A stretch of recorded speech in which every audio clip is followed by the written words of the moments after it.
వారి మన ప్రభువును రక్షకుడైన యేసుక్రీస్తు వారి ప్రశస్తమైన నామములో మీ అందరికీ వందనాలు. And I'm very grateful to God that He has given us this one more session this evening time. ఈ సాయంకాలం వేళ దేవుడు మరొక అవకాశాన్ని మనకు అనుగ్రహించినందుకై దేవునికి మనము కృతజ్ఞతలు చెల్లిస్తూ ఉన్నాం. And we have been looking at God's family or a family in God over the past sessions. గడిచిన సెషన్స్లో మనము దైవ కుటుంబాన్ని గురించి మనం ఆలోచన చేస్తూ ఉన్నాం.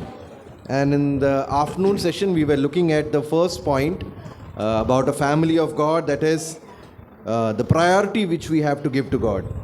దేవునికి చెందిన కుటుంబముగా మన ప్రాధాన్యతలు ఏమై ఉండాలో మన ప్రాధాన్యతలను గురించి ఈ మధ్యాహ్న కాలం కొన్ని సంగతులు మనం ఆలకించాం.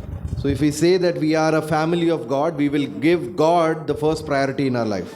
మనము దైవ కుటుంబము దేవునికి సంబంధించిన వారము అని చెప్పినప్పుడు మొట్టమొదట దేవునికి మనము ప్రాధాన్యత ఇవ్వవలసిన వారంగా ఉన్నాం. And we looked at many parts where we have to give priority to God. అనేక భాగాలు కూడా మనం చూసాం. ప్రతి విషయంలో కూడా ప్రభువుకి ప్రాధాన్యత ఇవ్వవలసిన వారంగా ఉన్నాం. And we looked at the life of Adam and Eve. ఆదాము హవ్వల జీవితాన్ని మనము గమనించాం. And we understood one very important thing. వారి జీవితంలో నుండి ఒక ప్రాముఖ్యమైన సంగతిని మనం అర్థం చేసుకున్నాం. That we have to give priority to God over everything in our life. మన జీవితంలో ప్రతి విషయము మీద దేవునికి ప్రాధాన్యత ఇవ్వవలసిన వారంగా ఉన్నాం. So now in our family life, this thing we have understood, that we have to give God priority. ఇప్పుడు మన కుటుంబ జీవితంలో మనం దేవునికి ప్రాధాన్యత ఇవ్వాలి అని మనం అర్థం చేసుకున్నాం. Now how do we go forward? ఇప్పుడు మనం ముందుకు వెళదాం.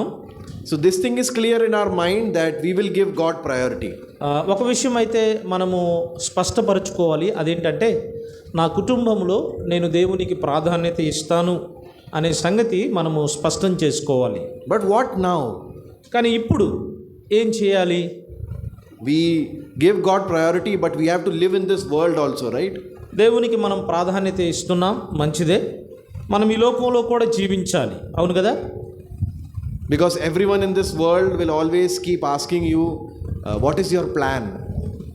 ఈ లోకంలో మనం జీవిస్తూ ఉండగా ప్రతి ఒక్కరూ మనల్ని ఏమని ప్రశ్నిస్తారు అంటే మీ ప్రణాళిక ఏంటి, మీ ఉద్దేశం ఏంటి అని మనల్ని ప్రశ్నిస్తారు. You meet a young man or woman or a boy or a girl who's studying in school, and you ask them, what do you want to do after school? ఒక పాఠశాలలో చదువుతున్న విద్యార్థినిని కానీ మీరు తర్వాత ఏం చేయాలి అనుకుంటున్నారు అని మనం ప్రశ్నిస్తే, you meet a young man or woman, you ask them, what is your plan for marriage? ఒక యవ్వన దశలో ఉన్న అబ్బాయిని కానీ అమ్మాయిని కానీ మీరు అడగండి, వివాహ విషయమై మీ ప్రణాళిక ఏంటి అని మీరు అడిగితే, or we see a young couple, a husband and wife, and everyone will keep asking them, when do you plan on having a child? ఒకవేళ నూతనంగా వివాహమైన దంపతులను సహజంగా అందరూ ఏమడుగుతారు, పిల్లల్ని ఎప్పుడు కంటారు, ఎప్పుడు సంతానం కలుగుతుంది అని అడుగుతూ ఉంటారు. If you are close to retirement, then everyone will ask you, what is your plan after retirement? ఒకవేళ నీవు ఉద్యోగం చేస్తూనో లేకపోతే ఏదైనా చేస్తూ 60 సంవత్సరాలకు దగ్గర పడితే నీవు ఉద్యోగ విరమణ చెందిన తర్వాత నీ ప్రణాళిక ఏంటి అని మరలా అడుగుతారు. Everyone wants to know our plan. ప్రతి ఒక్కరికి మనం ఏం చేస్తామో మన ప్రణాళిక ఏంటో అందరూ తెలుసుకోవాలనుకుంటారు. Yes, that is true in the world. We all do planning, right? లోకంలో ఇది వాస్తవమే. మనమందరము కూడా ప్రతి విషయానికి ప్రణాళిక చేస్తాం. Sisters in the morning, they have to wake up and they plan what will we prepare for food. సహోదరులు ఉదయకాలం లేచిన వెంటనే ఏం కూర వండాలి, ఏమో వండాలి అని వారు ఆలోచన చేయాలి, ప్రణాళిక చేయాలి. Every day it's a challenge, what to make. ప్రతిరోజు కూడా ఒక సవాలే అనమాట. రోజు ఏం కూర చేయాలి అనే సవాలు. If we make this, someone will like it, someone will not like it. ఒకవేళ ఈ కూర వండితే ఇంట్లో ఒకళ్ళు ఇష్టపడతారు, ఒకళ్ళు ఇష్టపడరు. If you make something else, this person will not like it now and the other person will like it. ఆ కూర కాకుండా వేరొక కూర వండితే బహుశా అందులో ఒకరు ఇష్టపడతారు, ఒకరు ఇష్టపడరు. So it's even a small thing like making food, planning for it is a big thing.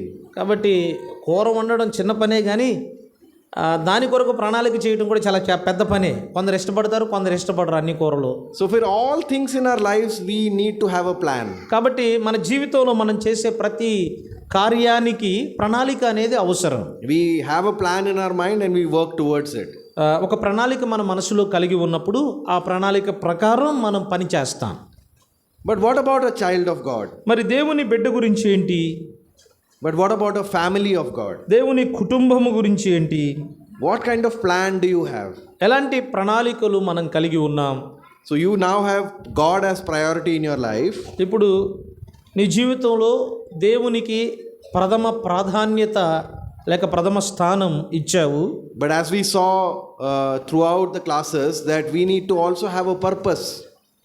ఈ ధ్యానాలలో మనం ఏం ఆలోచన చేస్తూ వచ్చాము అంటే మనము ప్రతి విషయంలో దేవునికి ప్రాధాన్యత ఇవ్వాలి.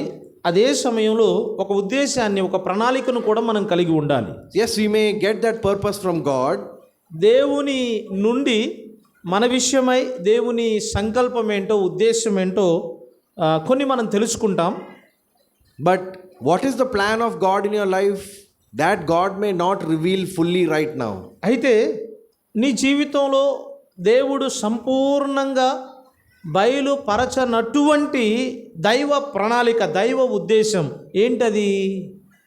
Step by step, as you move ahead in this faith life, God will reveal those answers. ఈ విశ్వాస జీవితంలో ఒక మెట్టు తర్వాత మరొక మెట్టు నీవు అలా ముందుకు సాగుతూ ఉన్నప్పుడు దేవుడు నీ జీవితంలో తన ఉద్దేశాన్ని, తన ప్రణాళికను ఆయన బయలుపరుస్తాడు. So when we give God priority in our life, God will reveal his plan to us. దేవుడు మన జీవితంలో దేవునికి ప్రాధాన్యత మనం ఇచ్చినప్పుడు ఆయన నిశ్చయముగా తన ప్రణాళికను మన జీవితాల్లో ఆయన బయలుపరుస్తాడు. If we don't have God as priority in our life, God will not reveal his plan. మన జీవితంలో దేవునికి ప్రథమ స్థానాన్ని, ప్రాధాన్యతను మనం ఇవ్వకపోతే తన ప్రణాళికను దేవుడు బయలుపరచడు.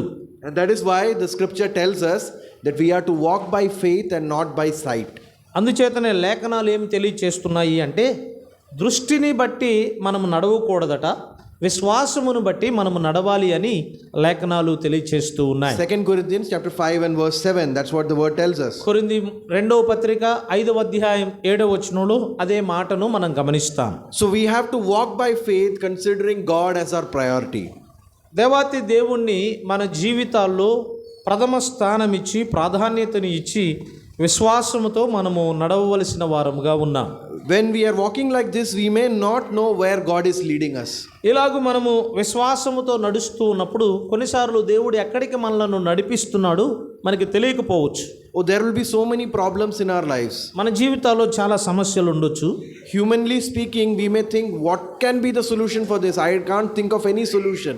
మానవ పరముగా మనం మాట్లాడితే సమస్యలు ఉన్నప్పుడు దీని పరిష్కారం కొరకై నేనేమి చేయాలి అనే ఆలోచనలు మనకు రావచ్చు. And we'll think how God will solve this. దేవుడు ఈ సమస్యను ఎలా పరిష్కరిస్తాడు అని మనం ఆలోచన చేయవచ్చు. But the scripture assures us అయితే లేఖనాలు ఒక నిశ్చయతను మనకి కలిగిస్తూ ఉన్నాయి. that God will do all those things in your lives. God will give you that blessing. దేవుడు నీ జీవితంలో ప్రతి కార్యాన్ని ఆయన జరిగిస్తాడు, ఆయన తన కృపను అనుగ్రహిస్తాడు అని లేఖనాలు సెలవిస్తూ ఉన్నాయి. And this is the key verse for this session right now. ఈ సమయంలో ఈ ధ్యానము కొరకై ఒక మూల వచనాన్ని మనం చదువుదాం. We'll turn to Philippians chapter 1 and verse 6. Philippi పత్రిక 1వ అధ్యాయం వచనం 6 మనం చదువుదాం. Here we read like this: being confident of this very thing, that he which hath begun a good work in you will perform it until the day of Jesus Christ.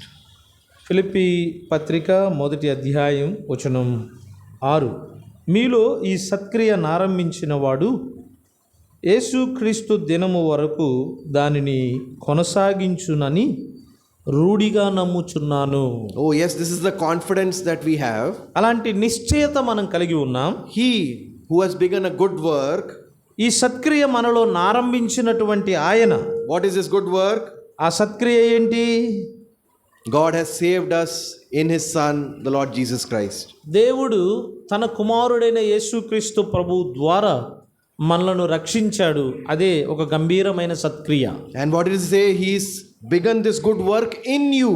ఆయన ఈ సత్క్రియ మీలో నారంభించాడు అంటూ ఉన్నాడు. You are the focus of this good work which God has started. దేవుడు ప్రారంభించిన ఆ సత్క్రియకు మీరే గురిగా ఉన్నారు. God has an individual relationship with each one of us. దేవుడు మనలో ప్రతి ఒక్కరితో వ్యక్తిగతమైన సంబంధాన్ని ఆయన కలిగి ఉన్నాడు. And there is a plan which God has, as I mentioned earlier. నేను ముందుగానే చెప్పినట్లుగా ఆ ప్రణాళికను దేవుడు మన విషయంలో ఆయన కలిగి ఉన్నాడు. And it's not a general plan for the whole church. There is something general for the whole church. సంఘమంతటికి సంబంధించిన సహజమైన దేవుని ప్రణాళిక కాదు ఇది. సహజంగా సంఘానికి సంబంధించి అందరికీ సంబంధించిన ప్రణాళికలు కొన్ని ఉంటాయి. But there is a very specific plan which God has for you. అయితే దేవుడు నీ విషయమై ఒక ప్రత్యేకమైన ప్రణాళిక ఆయన కలిగి ఉన్నాడు. How my son, how my daughter, he will go ahead in life. God has a very specific plan. ఓ నా కుమారుడా, ఓ నా కుమార్తె అని చెప్పి వారి విషయంలో దేవుడు ఒక ప్రత్యేకమైన ప్రణాళికను ఆయన కలిగి ఉన్నాడు. That's how much God cares for you and me. నీ విషయమై నా విషయమై అంతగా దేవుడు జాగ్రత్త తీసుకుంటూ ఉన్నాడు. We read in the scriptures that God saves our tears in a bottle. లేఖనాల్లో మనం ఇలా చదువుతాం, దేవుడు మన కన్నీటిని ఆయన బుడ్డిలో ఉంచుతాడు అని లేఖనాల్లో చదువుతాం. He keeps a count of our hair. ఆయన మన వెంట్రుకలను లెక్కించిన వాడుగా ఉన్నాడు. Who does that? అది ఎవరు చేస్తారండి? వెంట్రుకలు ఎవరు లెక్కించగలరు? Do even our family members keep count of our tears? మన కుటుంబ సభ్యులు ఎవరైనా కానీ మన కన్నీటి బొట్టులను లెక్కిస్తారా? No one will do this in this world. కుటుంబంలో లేక ఈ ప్రపంచంలో ఎవరు కూడా ఈరోజు లేకపోతే ఈ సంవత్సరం నువ్వు ఇన్ని కన్నీటి బొట్లు కార్చావు అని ఎవరు లెక్కించరు. In the book of Zechariah we read that God sings over us in joy. Zechariah sings over us in joy. దేవుడు మన విషయమై చాలా ఆనందిస్తున్నాడు అని జకరియా గ్రంథంలో మనం చదువుతాం. He is so happy when we are happy in the Lord. మనం ప్రభువులో సంతోషిస్తూ ఉన్నప్పుడు ప్రభు చాలా ఆనందించేవాడుగా ఉన్నాడు. So this dear God of ours, he has created a plan for you and me. ఈ ప్రియమైన దేవుడు నీ కొరకై నా కొరకై ఆయన ఒక ప్రణాళిక చేశాడు. From starting till end. ఆయన ఆరంభము నుండి ముగింపు వరకు అన్నాడు. And that is what is written here, will perform it until the day of Jesus Christ. యేసుక్రీస్తు దినము వరకు అన్నాడు వచనం 6లో. So if we submit ourselves into the hands of God, he will perform it. మనము దేవుని హస్తాలకు మనల్ని అప్పగించుకున్నట్లయితే ఆయనే అంతము వరకు కార్యము జరిగించేవాడుగా ఉన్నాడు. And he will complete his plan in your life. మన జీవితంలో తన ప్రణాళికను ఆయన సంపూర్తి చేసేవాడుగా ఉన్నాడు. And we will have the most blessed end to our life. అప్పుడు మన జీవితాలు చాలా దీవెనకరంగా ధన్యకరంగా ఉంటాయి. And we see an example of this in a family from the scriptures. లేఖనాల్లో నుండి ఒక కుటుంబంలో దేవుడు తన సత్క్రియను ఆరంభించి ఆయన ముగించినట్లుగా ఒక కుటుంబంలో మనం చూడగలం. ఆ కుటుంబాన్ని ఈ సమయంలో మనం చదువుదాం. And we read about that in Hebrews chapter 11 and verse 8. Hebrew పత్రిక 11వ అధ్యాయం 8వ వచనంలో ఆ విషయం మనం చదువుతాం. హెబ్రీ పత్రిక 11వ అధ్యాయం వచనం 8. And we see here this whole passage talks about Abraham and Sarah. ఈ యొక్క భాగం అంతా కూడా అబ్రహాము శారాలను గురించి తెలియచేస్తూ And ఉంది. we'll just read verse 8 right now. ప్రస్తుతం వచనం 8 మనం చదువుదాం. And here we read like this, by faith Abraham, when he was called to go out into a place which he should after receive for an inheritance, obeyed, and he went out not knowing whither he went. Abraham పిలువబడినప్పుడు విశ్వాసమును బట్టి ఆ పిలుపునకు లోబడి తాను స్వాస్థ్యముగా పొందనయున్న ప్రదేశమునకు బయలు వెళ్ళెను, మరియు ఎక్కడికి వెళ్ళవలెనో అది ఎరుగక బయలు వెళ్ళెను. We know that in the book of Genesis, God called Abraham from Ur of the Chaldees. మనం ఎరుగుదుము కల్దీల దేశము అనే ఆ దేశము నుండి ఊరు అనే ప్రాంతము నుండి దేవుడు అబ్రహామును పిలిచాడు. And he brought Abraham into the land of Canaan. అబ్రహామును కనాను దేశానికి దేవుడు తీసుకుని వచ్చాడు. It was to be given to his heirs for an inheritance. స్వాస్థ్యముగా తన వారసులకు దేవుడు కనాను దేశాన్ని ఇవ్వడానికి ఇష్టపడ్డాడు. So when Abraham went out, when he traveled, he did not know where he was going. Abraham తన సొంత ఊరు నుండి బయలుదేరినప్పుడు తాను ఎక్కడికి వెళుతున్నాడో అబ్రహాముకు తెలియదు. As we read in the verses following, he dwelt in tents. తర్వాత వచనాలు మనం చదివినప్పుడు అతడు గుడారములలో నివసించెను అనే మాట మనం చదువుతాం. So we see here that the purpose which God gave him and the plan which God gave him, it not give him all the answers. దేవుడు ఏ ఉద్దేశము అబ్రహాము విషయమై చేశాడు, అబ్రహాము విషయమై దేవుడు ఏ ప్రణాళికలు కలిగి ఉన్నాడో ఆ ఉద్దేశాన్ని ప్రణాళికను అబ్రహాముకు దేవుడు పూర్తిగా బయలుపరచలేదు. God told him, you come out of your land, you come out of your country. దేవుడు కేవలం అబ్రహాంతో ఏం చెప్పాడంటే, నీ దేశము నుండి, నీ ఊరు నుండి, నీ ఇంటి నుండి బయటికి రా అన్నాడంతే. And you follow my commandments. నా ఆజ్ఞలు నువ్వు అనుసరించు అన్నాడు. And that's why the scripture says, by faith Abraham obeyed. అందుకనే లేఖనాలు ఏమంటున్నాయంటే, విశ్వాసమును బట్టి అబ్రహాము దేవునికి విధేయత చూపాడు అని సెలవిస్తూ ఉన్నాయి. And further on in verse 13 and 14 we see what these heroes of faith Abraham and Sarah did. ఈ అబ్రహాము శారాలు, ఈ విశ్వాస వీరులు, వీరేం చేశారో వారిని గురించిన వివరణ తదుపరి వచనాలలో అనగా 13-14 వచనాల్లో మనం చూస్తాం. We read like this, these all died in faith, not having received the promises, but having seen them afar off, and were persuaded of them, and embraced them, and confessed that they were strangers and pilgrims on the earth. For they that say such things declare plainly that they seek a country. వీరందరూ ఆ వాగ్దానముల ఫలము అనుభవింపకపోయినను దూరము నుండి చూచి వందనము చేసి తాము భూమి మీద పరదేశులమును యాత్రికులమునై ఉన్నామని ఒప్పుకొని విశ్వాసము గలవారై మృతి నొందిరి. ఇలాగ చెప్పువారు తమ స్వదేశమును వెతుకుచున్నామని విదేశపరుచుచున్నారు కారా, విషిదపరుచుచున్నారు కాదా. To whom was this given, this land of promise? ఈ వాగ్దాన దేశం ఎవరికి ఇవ్వబడింది? Was Abraham given this land of promise? అబ్రహాముకి ఈ వాగ్దాన దేశం ఇవ్వబడిందా? The whole of Canaan was given to Abraham? అబ్రహాముకి కనాను దేశం అంతా ఇవ్వబడిందా? Whom was it given to? ఇది ఎవరికి ఇవ్వబడింది కనాను దేశం? Was it given to his son Isaac? ఇస్సాకుకి ఇవ్వబడిందా? Was it given to his son Jacob? యాకోబుకి ఇవ్వబడిందా? Who was this land given to? Who was this promised land given to? ఈ వాగ్దాన దేశం దేవుడు ఎవరికి ఇచ్చాడు? అక్క ఇశ్రాయేలీలు. Yes, the Israelites, his heirs, years down the line, they were given this promised land. Abraham వారసులు అనేక సంవత్సరాల తర్వాత అబ్రహాము వారసులైన ఇశ్రాయేలీలకు ఈ వాగ్దాన దేశం ఇవ్వబడింది. Abraham lived in a very secure place, but now he was dwelling in tents. Abraham చాలా సురక్షితమైన స్థలములో నివసించాడు, అనగా సొంత ఊరు, సొంత ఇల్లు. కానీ ఇప్పుడు ప్రభు పిలిచినప్పుడు గుడారాలలో అతడు నివాసం చేశాడు. Because in faith he believed God. ఎందుకంటే విశ్వాసముతో అతడు దేవుని యందు నమ్మిక ఉంచాడు. That his heirs will receive this land of promise. అతని వారసులు నిశ్చయముగా ఈ వాగ్దాన దేశాన్ని స్వతంత్రించుకుంటారు అని అబ్రహాము నమ్మాడు. But we wonder how Abraham believed this promise. దేవుని వాగ్దానాన్ని అబ్రహాము ఎలా నమ్మాడో నిజంగా మనకు ఆశ్చర్యం కలిగిస్తుంది. He did not know where he was going to. వాస్తవానికి అబ్రహాం బయలుదేరాడు కానీ ఇంటి నుండి ఎక్కడికి వెళుతున్నాడో తెలియదు. And more than that, he did not have any children also. అంతకు మించి అసలు నీకు వాగ్దాన దేశం ఇస్తాను అంటే ఆయనకి పిల్లలే లేరు. So all these questions would have come in Abraham's mind, right? బహుశా అబ్రహాము బయలుదేరినప్పుడు ఈ ప్రశ్నలన్నీ వచ్చి ఉంటాయి. ఆయన రమ్మన్నాడు కానీ ఎక్కడికి వెళ్ళాలి, But we see దేశం స్వాధీనంగా ఇస్తానంటున్నారు, నాకు సంతానం లేదు, ఈ ప్రశ్నలన్నీ కూడా అబ్రహాము మనసులో వచ్చి ఉండాలి. But we know that how Abraham was able to do this. అయితే అబ్రహాము ఎలా ఈ ప్రయాణములు ముందుకు సాగగలిగాడు మనం ఎరుగుదాం. Because as we read here, by faith he was not seeking an earthly blessing. అయితే ఇక్కడ మనం ఏం చదువుతున్నామంటే అతడు విశ్వాసమును బట్టి భూ సంబంధమైన ఆశీర్వాదాన్ని వెతకలేదు. But as we read in verse 16 in this chapter, they were seeking a better country, that is a heavenly one. వచనం 16లో మనం చదివినట్లుగా వారు శ్రేష్టమైన దేశము అనగా పరలోకము కొరకై ఎదురు చూస్తూ వచ్చారు. So we see here by faith he was not looking at what is happening here in this world with him. విశ్వాసమును బట్టి ఈ లోకంలో ఏం జరుగుతుందో దానిని అబ్రహాము గమనించలేదు. He was looking at his heavenly vision. అతడు పరలోకపు దర్శనాన్ని చూస్తూ ఉన్నాడు. And that is why he was able to move ahead in faith. అందుచేతనే అతడు విశ్వాసంతో ముందుకు నడవగలిగాడు. As we read in Philippians chapter 3 and verse 20, our citizenship is in heaven. Philippi పత్రిక 3వ అధ్యాయం 20వ వచనంలో మనం చదువుతాం, మన పౌరస్థితి పరలోకమందు ఉంది అన్నాడు. So imagine like this, I'll give you an example. నేను ఒక ఉదాహరణ తెలియచేస్తాను, ఇలా ఊహించుకోండి.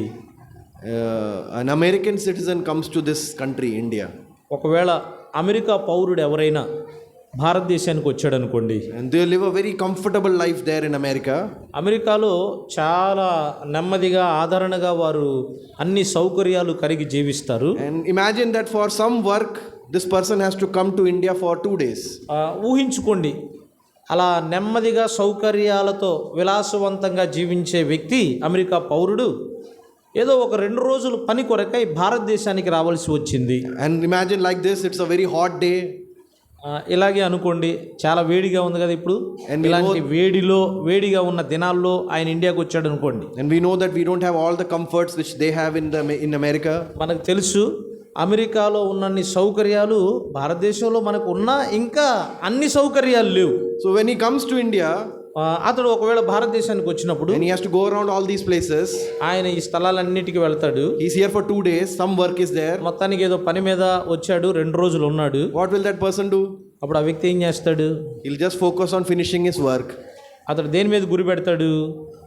పని కొరకు వచ్చాడు కాబట్టి పని పూర్తి చేసుకోవడానికి పని మీదే గురి పెడతాడు. Will he keep crying the whole of 2 days because it is not comfortable for him? ఆ 2 రోజులు భారతదేశంలో ఉన్నాడు కాబట్టి అక్కడ ఉన్నంత నెమ్మది ఇక్కడ లేదు, ఏంది ఇంత వేడిగా ఉంది, ఇంత చెమట కారుతుందని చెప్పి ఏడుస్తాడా? Will he keep saying, oh, I am not comfortable, it is so, I'll not do my work, it is so hot, it is dusty, it is like this, it is like that? Will he keep crying like that? ఇక్కడ సౌకర్యంగా లేదు, ఇక్కడ అంతా ఎక్కడ చూసినా మట్టి మలినం ఉంది అని చెప్పి తన పని మీద ఏకాగ్రత ఉంచకుండా అతడు బాధపడతా ఉంటాడు ఆ రోజంతా. Why will he not do that? ఎందుకు అలా చేయడు? Yes, he may be a little sad. బహుశా కొంచెం బాధ ఉంటుందిలే, ఏందబ్బా ఇలా ఉంది, సౌకర్యంగా లేదు అనే బాధ, కొంత దుఃఖం ఉండొచ్చు.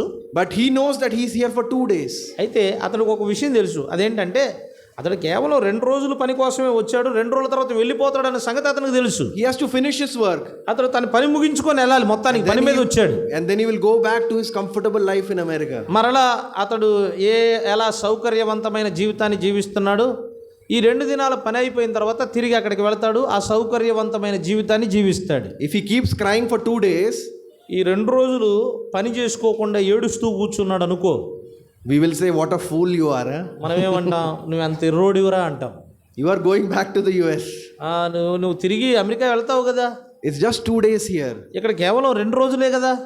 My dear brothers and sisters, we are heavenly citizens. ప్రియ సహోదరి సహోదరుల, మనం కూడా ఆయన అమెరికా పౌరులాగా మనం పరలోక పౌరులం.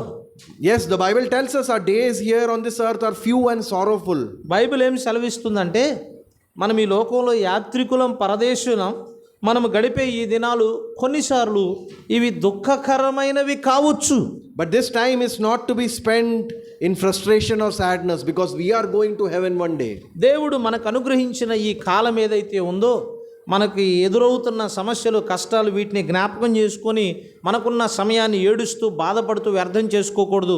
ఒక దినాన మనం ప్రభు దగ్గరికి వెళ్ళిపోతాం. We are going to be with our Lord for eternity.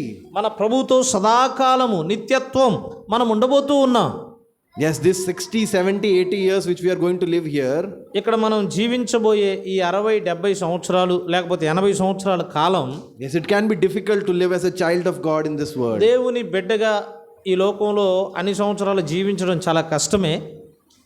But we can be rest assured that we are going to be with our Lord forever evermore. అయితే ఒక నిశ్చయిత మనకుంది, అదేంటంటే సదాకాలం మన ప్రభుతో ఉండడానికి మనం వెళ్ళబోతూ ఉన్నాం. So just like Abraham had this heavenly vision, we also should live with this heavenly vision. Abraham ఎలాగైతే ఈ పరలోకపు దర్శనాన్ని కలిగి ఉన్నాడో, మనము కూడా అలాంటి పరలోకపు దర్శనాన్ని కలిగి ఉండాలి. So whatever happens in our lives, God is going to complete his work in you. మన జీవితంలో ఏది జరిగినా దేవుడు తన ప్రణాళికను, తన పనిని ఆయన ముగించబోతూ ఉన్నాడు. So we'll come back to the life of Abraham now. Abraham యొక్క జీవితానికి మరలా మనం తిరిగి So just like we have questions, ఎలాగైతే మనకి జీవితంలో ప్రశ్నలు వస్తాయో, Abraham would also have had questions in his life. Abraham కూడా తన జీవితంలో కొన్ని ప్రశ్నలను కలిగి ఉన్నాడు. Where am I going to go? నేను ఎక్కడికి వెళుతున్నాను? What am I going to do? నేను ఏం చేయబోతూ ఉన్నాను? How will all these promises of God be fulfilled? దేవుడు చేసిన వాగ్దానాలన్నీ నా జీవితంలో ఎలా నెరవేర్చబడతాయి? When is this going to happen? ఈ వాగ్దానాలన్నీ అసలు ఎప్పుడు జరుగుతాయి? Why are these things happening in my life? ఈ సంభవాలన్నీ నా జీవితంలో అసలు ఎందుకు జరుగుతూ ఉన్నాయి? So all these questions Abraham would also have had, like you and me. బహుశా నీకు నాకు ఎలాగూ ప్రశ్నలు వస్తాయో అబ్రహాము కూడా అలాంటి ప్రశ్నలు కలిగి ఉండొచ్చు. As I said, this is not a story. నేను చెప్పినట్లుగా ఇదేదో ఒక కథ కాదు, పురాణం కాదు. I had mentioned in the afternoon session, these are real people. నేను మధ్యాహ్న కాలం చెప్పాను, బైబిల్లో వ్రాయబడిన ఈ చరిత్ర, బైబిల్లో ప్రస్తావించబడిన ఈ వ్యక్తులు నిజమైన వారు, నిజంగా భూమి మీద జీవించిన వారే. They were people like you and me. నీవు నేను ఎలాగూ భూమి మీద జీవిస్తున్నామో ప్రస్తుతం, వారు పూర్వము అలాగూ భూమి మీద జీవించిన వ్యక్తులే. While going for sleep in the night, they would also have had 100 worries in their mind. నిద్రపోవడానికి వెళ్ళినప్పుడు, మంచం మీద పడుకున్నప్పుడు చాలా ఆలోచనలు వస్తాయి కదా, అలాగే అబ్రహాము కూడా 100 ఆలోచనలు మనసులో వచ్చి ఉంటాయి. They would have all these questions coming in their mind, like you and I have. నీకు నాకు ఎలాగూ మనం పరుండినప్పుడు ప్రశ్నలు వస్తాయో, అబ్రహాము యొక్క మనసులో కూడా అలాగూ ప్రశ్నలు చాలా వచ్చి ఉంటాయి. But their lives are given in the scripture so that we can learn from that. అయితే వారి యొక్క జీవితాలు లేఖనాల్లో ఎందుకు ప్రస్తావించబడ్డాయి అంటే, వారి జీవితం నుండి మనము కొన్ని పాఠాలు నేర్చుకోవడానికి. Like the first question that would have come to Abraham, where am I going? బహుశా అబ్రహాముకు వచ్చిన మొదటి ప్రశ్న, నేను ఎక్కడికి వెళుతున్నాను? And we see here in Genesis chapter 12, we'll come to Abraham's story here in Genesis chapter 12. ఆదికాండం 12వ అధ్యాయానికి మనం వద్దాం. అబ్రహాము చరిత్రను మనం అక్కడ చూస్తాం. And we'll read in verse 1 like this, Genesis chapter 12 and verse 1. ఆదికాండము 12వ అధ్యాయం మొదటి వచనంలో మనం ఇలా చదువుతాం. Now the Lord had said unto Abraham, get thee out of thy country and from thy kindred and from thy father's house unto a land that I will show thee. యెహోవా, నీవు లేచి నీ దేశము నుండి, నీ బంధువుల యొద్ద నుండి, నీ తండ్రి ఇంట నుండి బయలుదేరి నేను నీకు చూపించు దేశమునకు వెళ్ళుము. And as we read in Hebrews, Abraham obeyed not knowing where he went. మనం హెబ్రీ పత్రికలో చదివినట్లుగా అబ్రహాము తాను ఎక్కడికి వెళుతున్నాడో ఎరుగుకుండానే దేవుని మాటకు ఆయన విధేయత చూపాడు. So in our spiritual lives as well, మన ఆధ్యాత్మిక జీవితంలో కూడా as we are taking these steps in faith, విశ్వాసముతో ముందుకు సాగాలి అనే ఈ మెట్లను, ఈ దశను మనం తీసుకుంటూ ఉండగా, sometimes God may only reveal the next step to us. కొన్నిసార్లు దేవుడు కేవలం తర్వాత మెట్టు మాత్రమే మనకు బయలుపరుస్తాడు. ఈ అడుగు తర్వాత అడుగు. God may not reveal the whole plan to us. దేవుడు తన పూర్తి ప్రణాళికను మనకి బయలుపరచకపోవచ్చు. For example, in his plan, God says that you have to do this small work in the church. ఉదాహరణకి దేవుడు తన ప్రణాళికలో ఆయన మనకు ఒక ప్రణాళిక బయలుపరిచాడు. అదేంటంటే మందిరంలో మీరు ఒక చిన్న పరిచర్య చెయ్యాలి అని ఆయన బయలుపరిచాడు. For example, you as a brother or sister may be given the responsibility, you have to clean the church. Very small thing. ఒక బాధ్యత కలిగిన సహోదరుడుగా, సహోదరిగా ప్రభు నీకు ఇచ్చిన ప్రణాళిక, మందిరం శుభ్రం చేయమన్నాడు, అంతవరకు నువ్వు చెయ్యాలి. Nothing else is revealed for you. శుభ్రం చేసిన తర్వాత ఏం చేయాలో ఆయన ప్రణాళిక ఏంటో దేవుడు బయలుపరచలా. And we may think, oh, what is going to happen with this? ఇప్పుడు మనకి ఆలోచన రావచ్చు, ఇప్పుడు ఏం జరగబోతుంది, what is the use for this? ఇలాగ చేయడం ద్వారా ఉపయోగం ఏముంది, who's going to notice? నేను చిమ్మేటప్పుడు ప్రజలు ఎవరు ఉండరు కదా, నేను చిమ్మేనని ఎవరికి తెలిసిద్ది? I want to do some big things for God. నేను దేవుని కొరకై గొప్ప గొప్ప కార్యాలు చేయాలనుకుంటున్నాను. And I am being asked by the elders to do this small thing. పెద్దలేమో నన్నేమో ఈ చిన్న పరిచర్య చేయమన్నారు. So we may think that why doesn't God reveal his big plan to me? చాలాసార్లు మనం ఏమనుకుంటామంటే, ఎందుకు దేవుడు నాకు తన ప్రణాళిక పూర్తిగా బయలుపరచకూడదు, ఈ చిన్న పని అప్పగించాడు ఎందుకు? But my dear brothers and sisters, God may reveal only the next step sometimes. అయితే ప్రియ సహోదరి సహోదరుడా, కొన్నిసార్లు దేవుడు తదుపరి మెట్టు మాత్రమే మనకి బయలుపరుస్తాడు. Even when I left my job for the ministry, పరిచర్య నిమిత్తమై సహోదరులు కూడా తమ ఉద్యోగాన్ని వారు విడిచిపెట్టినప్పుడు many people came to me and asked, what is your plan? చాలా మంది ఉద్యోగం విడిచిపెట్టిన వెంటనే వచ్చి అడిగారు, where are you going? What are you going to do? నీ ప్రణాళిక ఏంటి? ఉద్యోగం విడిచిపెట్టావు, ఇప్పుడు ఏం చేస్తావు, ఏం చేయబోతున్నావు అని అడిగారు. And I said, as God will lead. నేనేమన్నానంటే ప్రభు నడిపించినట్లుగా. And they were like shocked, and you don't have a plan? అప్పుడు వారు ఆశ్చర్యపోయారు, ఇదేంది, నీకే ప్రణాళిక లేదా అన్నారు. You don't have any idea where you're going? నువ్వు ఎక్కడికి వెళుతున్నావో ఏ ఆలోచన నీకు లేదా అన్నారు. You don't know what you're going to do? నువ్వేం చేయబోతున్నావో నీకు తెలియదా అన్నారు. Why did you leave your job? నువ్వెందుకు ఉద్యోగం అసలు విడిచిపెట్టావు అన్నారు. So, all these questions we have to face in our lives. ఈ ప్రశ్నలన్నీ కూడా మనము మన జీవితంలో ఎదుర్కొంటాం. But God has a wonderful plan. అయితే దేవుడు అద్భుతమైన ప్రణాళిక ఆయన కలిగి ఉంటాడు. He had a wonderful plan for me also. నా విషయంలో కూడా దేవుడు అద్భుతమైన ప్రణాళికను ఆయన కలిగి ఉన్నాడు. I was also worried every day. ప్రతి దినము నేను కూడా దుఃఖపడుతూ వచ్చా. But God, through His word, reveals trust in me. అయితే దేవుడు తన వాక్యము ద్వారా నాకేం బయలుపరిచాడు అంటే, We may నా not వాక్యమందు నమ్మిక ఉంచుము అని బయలుపరిచాడు. we may not know exactly all the plan that God has for us. దేవుడు మన కొరకై ఆయన చేసిన పూర్తి ప్రణాళికను మనం ఎరగకపోవచ్చు. But God will definitely reveal the next step for you and me. అయితే దేవుడు ఖచ్చితంగా తదుపరి అడుగు మనం ఏం చేయాలో ఆ అడుగును దేవుడు మనకి బయలుపరుస్తాడు. If like Abraham we have given priority to God, Abraham లాగా మన జీవితంలో ప్రథమ స్థానాన్ని ప్రాధాన్యతను ప్రభువుకు మనం ఇస్తే, how do we know he gave priority to God? Abraham దేవునికి ప్రాధాన్యత ఇచ్చాడని మనం ఎలా ఎరుగుదాం? Because when he was in his own country in the Ur of Chaldees, అతడు కల్దీయుల దేశమైన తన స్వగ్రామములో అనగా ఊరు అనే ప్రాంతములో అబ్రహాము ఉండగా, he would have one day taken a decision in his heart. Abraham తన హృదయంలో ఒక నిర్ణయం తీసుకొని ఉండొచ్చు.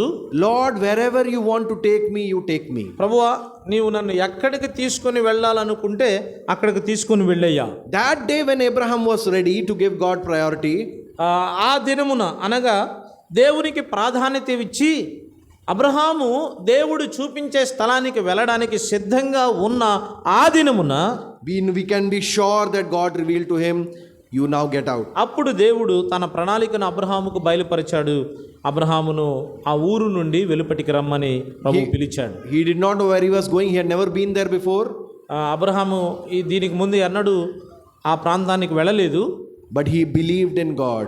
అయితే దేవుని యందు అబ్రహాము విశ్వాసం ఉంచాడు. So today, the question before you and me might be the same. నీ ఎదుట నా ఎదుట ఉన్న ప్రశ్న కూడా అదేనండి. The question might be, where are we going? ఆ ప్రశ్న ఏంటంటే మనం ఎక్కడికి వెళుతూ ఉన్నాం? Start with the smallest thing which God has asked us to do. దేవుడు మనలను చేయమని చెప్పిన చిన్న పనితో మన ప్రయాణాన్ని ప్రారంభిద్దాం. Take that smallest step. ఆ చిన్న అడుగే మనం తీసుకుందాం. It might be a small thing. ఒకవేళ అది చిన్నదే కావచ్చు. You may not know where this is going to take you. ఇది ఎక్కడికి నిన్ను నడిపిస్తుందో నీకు తెలియకపోవచ్చు. It might be helping out with the church. బహుశా అది సంఘానికి సహకరించేదే కాబోలు. It might be helping out in the Sunday school. లేకపోతే అది సండే స్కూల్కి సహకరించేదే కాబోలు. It might be helping out and serving others. బహుశా అది ఇతరులకు సహాయం చేసేది, ఇతరులకు సేవించేది కాబోలు. It might be taking care of the sick.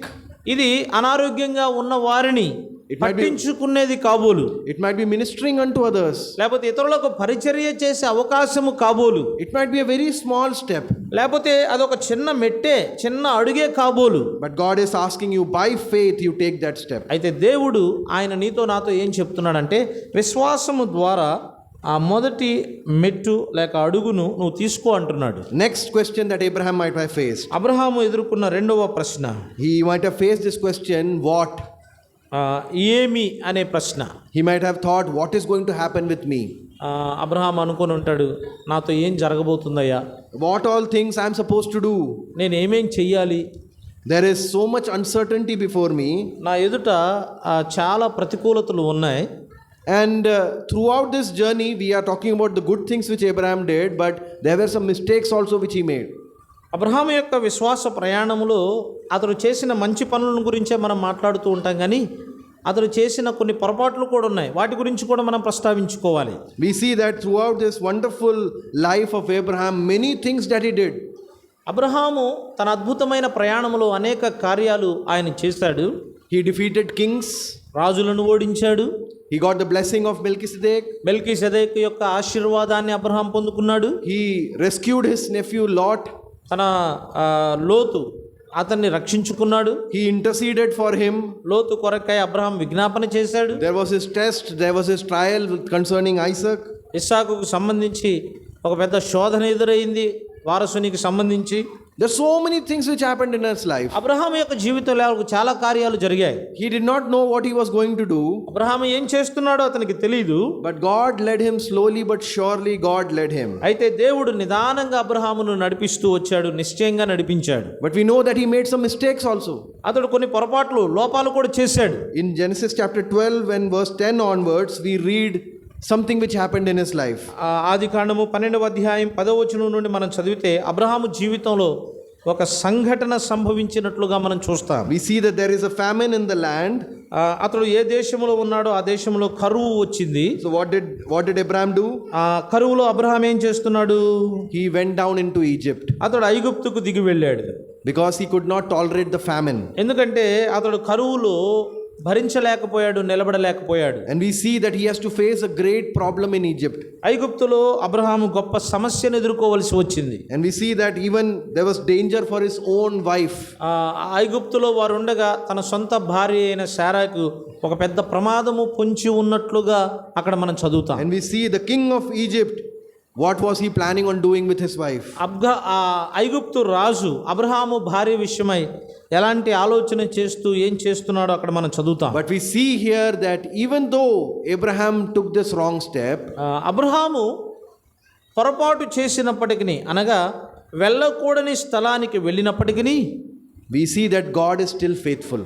దేవుడు ఇంకా అబ్రహాము విషయంలో చాలా నమ్మకస్తుడిగా ఉన్నాడు. And we see here in verse 17, the Lord plagued Pharaoh and his house with great plagues because of Sarai, Abraham's wife. 17వ వచనంలో, అయితే యెహోవా అబ్రహాము భార్య అయిన శారాయిని బట్టి ఫరోను అతని ఇంటి వారిని మహావేదనల చేత బాధించెను. So the first assurance that we have from the scriptures, లేఖనాల్లో నుండి మనకి లభించేటువంటి మొట్టమొదటి నిశ్చయత ఏంటంటే, God knows our nature. దేవునికి మన స్వభావం తెలుసు. God knows that we will make mistakes.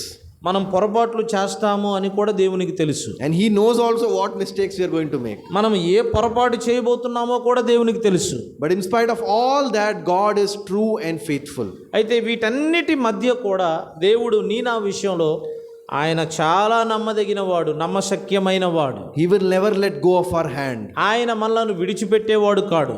We are secure and safe in our Lord Jesus Christ. మన ప్రభువైన యేసుక్రీస్తు వారిలో మనం చాలా భద్రతను, క్షేమాన్ని కలిగి ఉన్నాం. He is our refuge.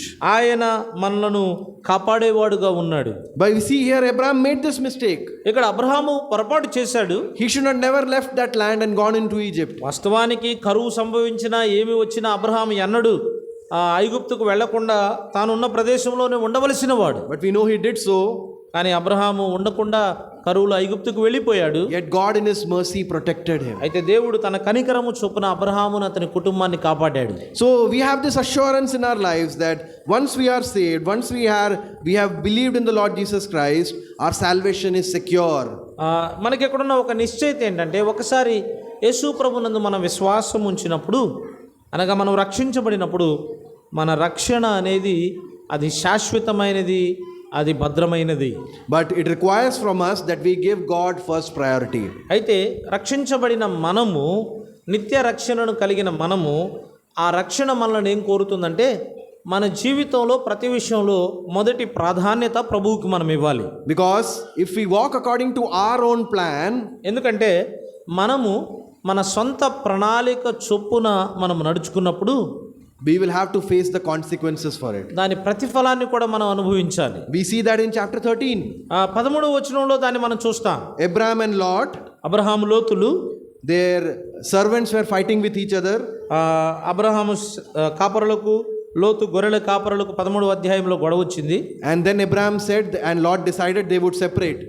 అప్పుడు అబ్రహాం ఏమన్నాడంటే, నీ గొర్రెల కాపరులకి నా గొర్రెల కాపరులకి, అనగా సహోదరుల మధ్య కలహం ఉండడం మంచిది కాదు, వేరైపోదామని అబ్రహాము లోతుతో చెప్పాడు. And Abraham said unto Lot, if you go into this direction, I will go into the opposite direction. Abraham లోతుతో ఏమన్నాడంటే, నీవు కుడివైపుకు వెళితే నేను ఎడమవైపుకు వెళతాను, నీవు ఎడమవైపుకు వెళితే నేను కుడివైపుకు వెళతానని లోతుతో చెప్పాడు.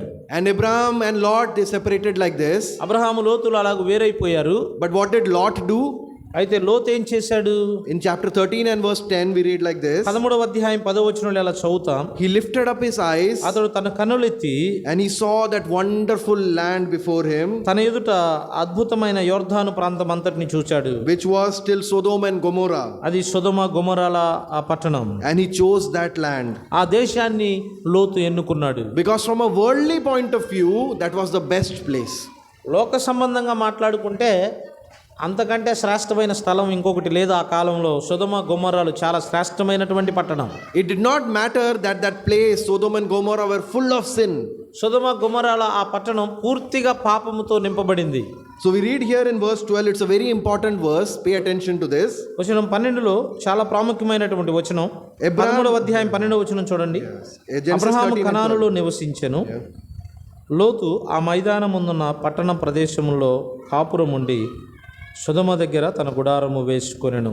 And we read here that Abraham dwelt in the land of Canaan, Lot dwelt in the cities of the plain, and pitched his tent towards Sodom. Abraham కనానులో నివసించెను, లోతు మాత్రం సొదొమ దగ్గర తన గుడారము వేసుకొనెను అని చదువుతున్నాను. So the root language, in the root language, pitched his tent. Lot pitched his tent towards Sodom. There's a meaning in there in the root language. లోతు సొదొమకు దగ్గర తన గుడారము వేసుకొనెను అనే మాటకు మూల భాషలో ఏమి వ్రాయబడిందంటే, He did not go straight to Sodom and Gomorrah. అతడు సొదొమ గొమొర్రా పట్టణాలకి నేరుగా వెళ్ళలేదు. He went towards Sodom, సొదొము వైపుగా అతడు వెళ్ళాడు. pitched his tent there, అక్కడ సొదొము దగ్గర అతడు తన గుడారము వేసుకున్నాడు. and the root Hebrew language indicates that slowly he came closer and closer to Sodom. Hebrew భాష మూల భాషలో ఏమి రాయబడిందంటే, సొదొమ దగ్గర నుండి క్రమేణా కొద్దిగా జరుగుతూ అతడు గొమొర్రా పట్టణంలోనికి ప్రవేశించాడు. So today his tent was 5 kilometers from Sodom. ఉదాహరణకి సొదొముకి ఒక 5 కిలోమీటర్ల దూరంలో లోతు గుడారం వేసుకున్నాడు. After a few months he came 1 kilometer close. కొన్ని నెలల తర్వాత ఇంకొంచెం 1 కిలోమీటర్ దూరంగా వెళ్ళాడు. After few months he again pitched his tent closer. ఇంకొన్ని నెలల తర్వాత అతడు బాగా సమీపంగా వెళ్ళాడు. And again after a few months he came just next to the city. కొన్ని నెలల తర్వాత పట్టణానికి దగ్గరగా తన గుడారం వేసుకున్నాడు. And what do we read about Lot later on? తదుపరి లోతు గురించి మనం ఏం చదువుతాం? We read that Lot was now in the city, as we see in chapter 19. 19వ అధ్యాయంలో మనం చూసినట్లుగా ఇప్పుడు లోతు సొదొమ గొమొర్రాల పట్టణములో గవిని దగ్గర కూర్చొని ఉన్నాడని మనం చదువుతాం.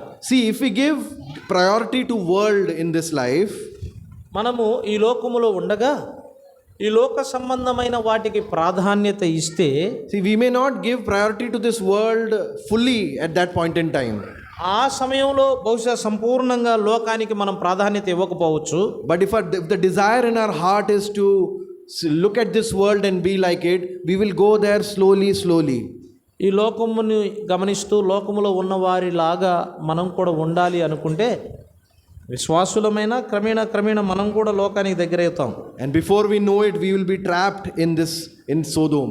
మనకు తెలియక ముందే మనం కూడా సొదొమ గొమొర్రా పట్టణాల్లో ప్రవేశిస్తాం. నిదానంగా వెళ్ళి అక్కడ స్థిరపడిపోతాం. Oh, Satan doesn't ask us to leave everything and come immediately. It's not like the strategy of Satan.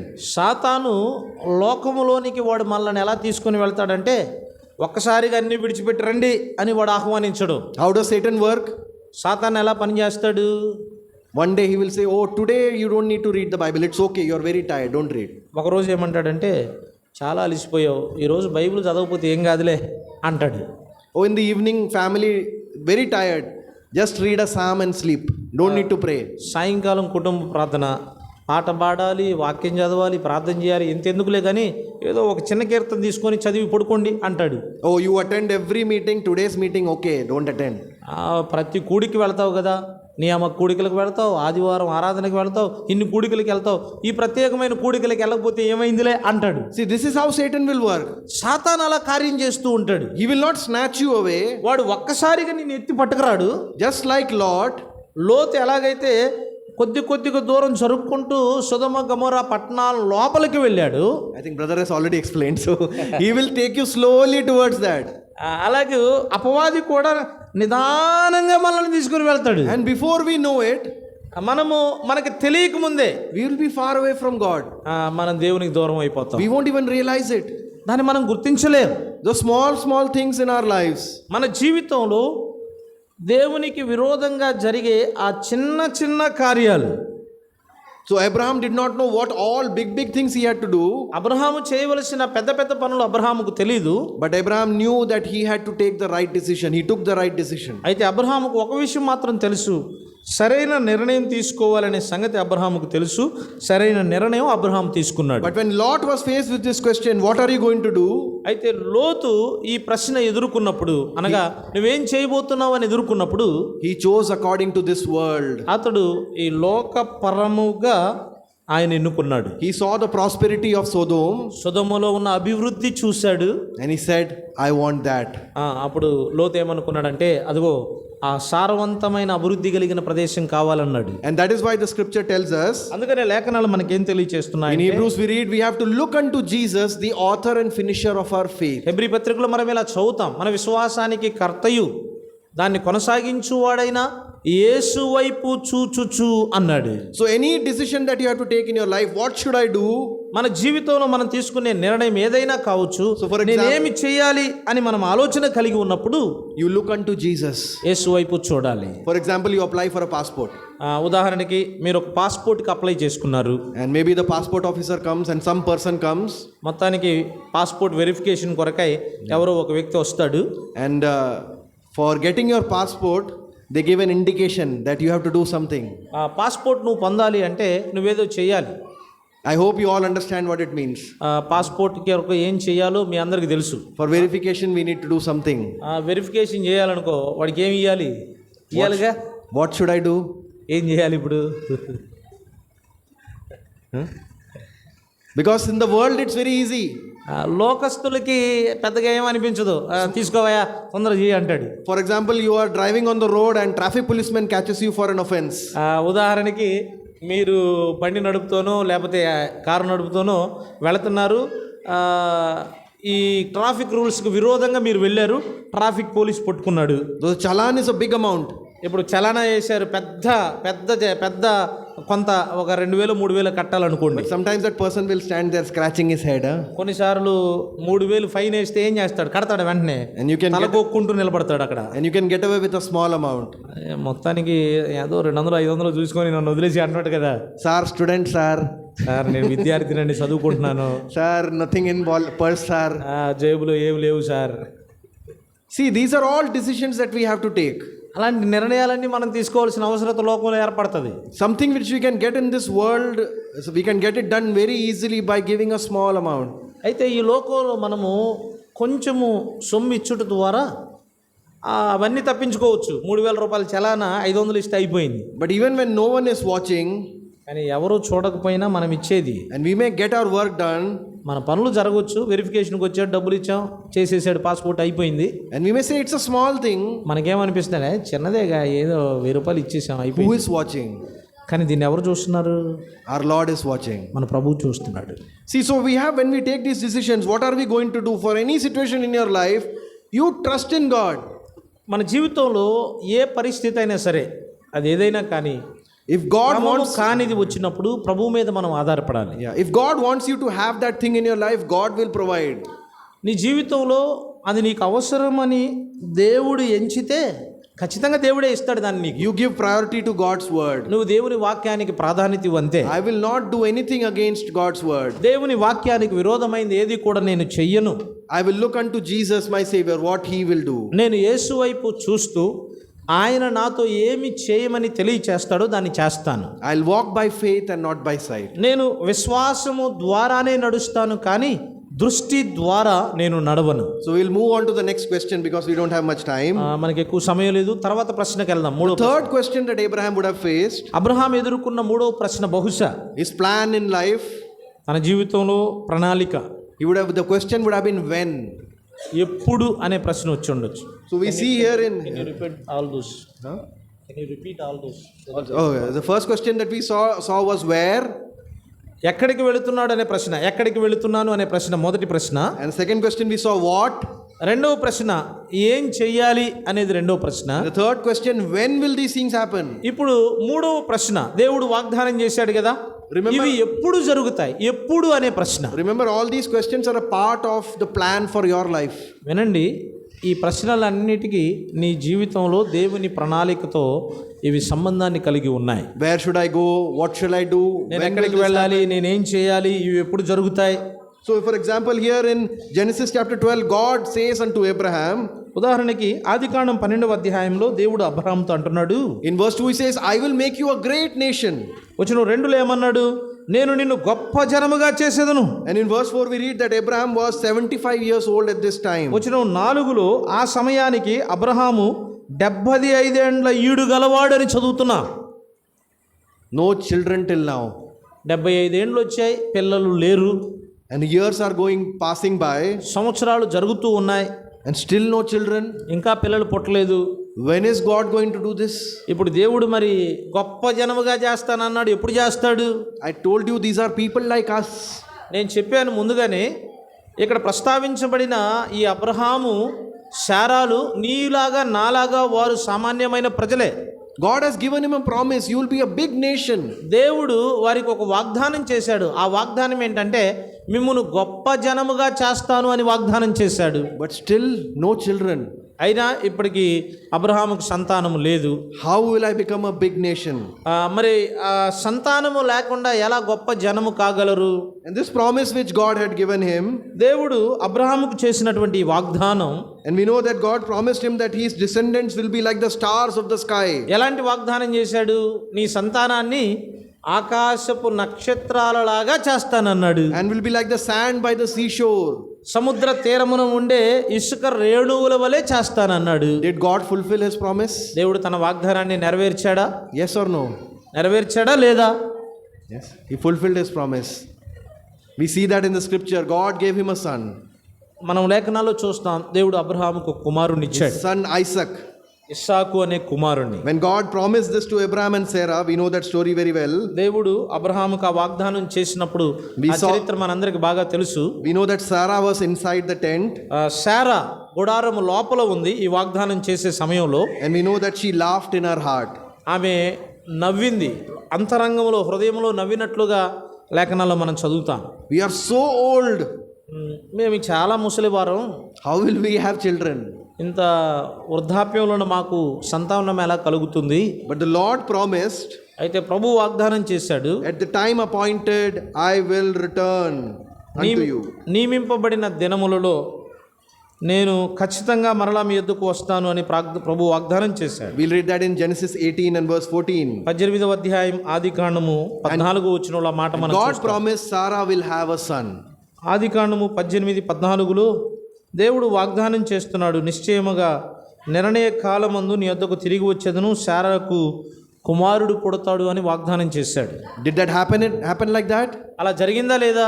Yes, in chapter 21 and verse 1 we read, God did unto Sarah as he had spoken. ఆదికాండము 21వ అధ్యాయం 21వ అధ్యాయం మొదటి వచనంలో యెహోవా తాను చెప్పిన ప్రకారము శారాను దర్శించెను అనే మాట మనం చదువుతాం. 21:1 Isaac was born unto them. ఇస్సాకు వారికి పుట్టాడు. So they surely must have had this question in their hearts. When is this going to happen? When is this going to happen? వారి హృదయాల్లో ఈ ప్రశ్న, ఇది ఎప్పుడు జరగబోతుంది, ఇది ఎప్పుడు జరగబోతుంది అనే ప్రశ్న. But God in his own time, at his appointed time, God did that. అయితే దేవుడు తాను నిర్ణయించిన కాలములో ఆ కార్యాన్ని ఆయన చేశాడు. But while waiting for God's time in their life, వారి జీవితాల్లో దేవుని సమయము కొరకై వారు ఎదురు చూస్తూ ఉండగా we see another thing which happens in Abraham's life. Abraham జీవితంలో జరిగిన మరొక సంభవాన్ని మనం చూస్తాం. In chapter 16 we're very familiar with it. We see Hagar and Ishmael. ఆదికాండము 16వ అధ్యాయములో మరొక వ్యక్తులు కూడా మనకు కనబడుతున్నారు, హాగరు అలాగే Ishmael. In chapter 16 and verse 2 we know that Sarah is saying, oh, I am not going to have any children. Maybe God's plan is for you to have children with another woman. 16వ అధ్యాయం 2వ వచనంలో శారా ఏమంటుందంటే, దేవుడు మనకి సంతానం ఇవ్వలేదు, ఒకవేళ వేరొక స్త్రీతో సంతానము ఇవ్వడం దేవుని ప్రణాళిక ఏమో అని శారా అబ్రహాంతో చెప్పింది. And you know what happened after that? ఆ తదుపరి ఏం జరిగిందో మనకి తెలుసు కదా. Ishmael was born. ఇష్మాయిల్ పుట్టాడు. And Hagar and Ishmael, they became a headache for Sarah. హాగరు ఇష్మాయేలులు ఇప్పుడు శారాకి తలనొప్పిగా మారిపోయారు. And we see that they drove out this mother and child. ఈ యొక్క పిల్లవాడిని అలాగే ఆ తల్లిని అనగా హాగరును బిడ్డను శారా ఇంటిలో నుండి వెలివేసినట్లుగా మనం చూస్తాం. And this Ishmael, he grew up, he became a big nation also. ఈ ఇష్మాయేలు ఇతడు కూడా పెరిగాడు, పెద్దవాడయ్యాడు, అతడు కూడా గొప్ప జనాంగం అయ్యాడు. And we know the descendants of Ishmael. ఇష్మాయేలు యొక్క వారసుల గురించి మనం చదువుతాం. They are the people who are now really against the Jews and Christians. ఇష్మాయేలీలు ఎవరు అంటే నిజంగా వారు యూదులకి అలాగే క్రైస్తవులకు పూర్తిగా వ్యతిరేకమైనటువంటి వారు ఇష్మాయేలీలు. One thing which Abraham and Sarai did, Abraham చేసిన ఒక్క పని, it has its consequences years and centuries later. దాని ప్రతిఫలం దశాబ్దాలుగా సంవత్సరాలుగా జరుగుతూనే ఉంది. So when is God going to do this thing in my life? ఈ కార్యాన్ని దేవుడు ఎప్పుడు నా జీవితంలో చేయబోతూ ఉన్నాడు? Oh, God has given me so many promises. దేవుడు నా జీవితంలో చాలా వాగ్దానాలు ఇచ్చాడు. Oh, look at these brothers, they are speaking here. ఇక్కడ మాట్లాడుతున్న సహోదరులను చూడండి. They're talking about all the wonderful promises which God has made. దేవుడు చేసిన అద్భుతమైన వాగ్దానాలు అన్నిటి గురించి వారు మాట్లాడుతున్నారు. When will this be going to happen? ఈ వాగ్దానాలు ఎప్పుడు నెరవేర్చబడతాయి? Oh, trust in God's time. దేవుని ప్రణాళిక యందు సమయమందు విశ్వాసం ఉంచాలి. If we take decision like Abraham and Sarah, Abraham శారాల వలె మనం నిర్ణయాన్ని తీసుకుంటే they did not want to wait for God's time. వారు దేవుని సమయం కొరకు ఎదురు చూడరు. We will have to face the consequences. వారు దాని ప్రతిఫలాన్ని అనుభవించవలసిన వారుగా ఉన్నారు. So the word of God assures us, you wait for God's time. దేవుని వాక్యము సెలవిస్తూ ఉంది, దేవుని సమయము కొరకై మనం ఎదురు చూడాలి. At the absolute correct time, when it is right for you, God will do the things. సరైన సమయంలో దేవుడు తన కార్యాన్ని జరిగించేవాడుగా ఉన్నాడు. But if we take worldly measures, కానీ లోక సంబంధమైన కొలతలు గనక మనం తీసుకున్నాం అనుకోండి, oh, there will be consequences. ఖచ్చితంగా మనం ప్రతిఫలాన్ని అనుభవించాల్సిందే. అబ్రహాం లాగా Trust in God. దేవుని యందు మనం విశ్వాసం Because ఉంచుదాం. the word of God assures us that God will do all those things at the right time, at the right place. దేవుని వాక్యము సెలవిస్తుంది, సరైన సమయంలో సరైన స్థలములో దేవుడు తన కార్యాన్ని జరిగించేవాడుగా We ఉన్నాడు. read that in the scripture, 2 Corinthians chapter 1 and verse 20. కొరింథీ 2వ పత్రిక 1వ అధ్యాయం 20వ వచనంలో ఆ మాట మనం చదువుతాం. We read like this, for all the promises of God in him are yea, and in him amen, unto the glory of God by us. కొరింథీ 2వ పత్రిక 1వ అధ్యాయం 20వ వచనంలో దేవుని వాగ్దానములు ఎన్నైనను అన్నీ క్రీస్తునందు అవునన్నట్టుగానే ఉన్నవి గనుక మన ద్వారా దేవునికి మహిమ కలుగుటకై అవి ఆయన వలన నిశ్చయములై ఉన్నవి. So we see here that God will fulfill all his promises. దేవుడు తన వాగ్దానములన్నిటినీ నెరవేర్చేవాడుగా ఉన్నాడు. All his promises in Christ Jesus are yea, yes. యేసుక్రీస్తు ప్రభువారిలో ఉన్న వాగ్దానాలన్నీ అవునన్నట్టుగానే ఉన్నాయి. Because it is unto the glory of God. దేవుని మహిమ కొరకై ఆ వాగ్దానాలన్నీ కూడా చేయబడ్డాయి. How do we know we have to wait? కాబట్టి మనం ఎదురు చూడాలని మనం ఎలా ఎరుగుదు? Because it will be for the glory of God. ఎందుకంటే అది దేవుని మహిమ కొరకై అయి ఉన్నాయి. So we come to the next question now. ఇప్పుడు తర్వాత ప్రశ్నకు మనం వద్దాం.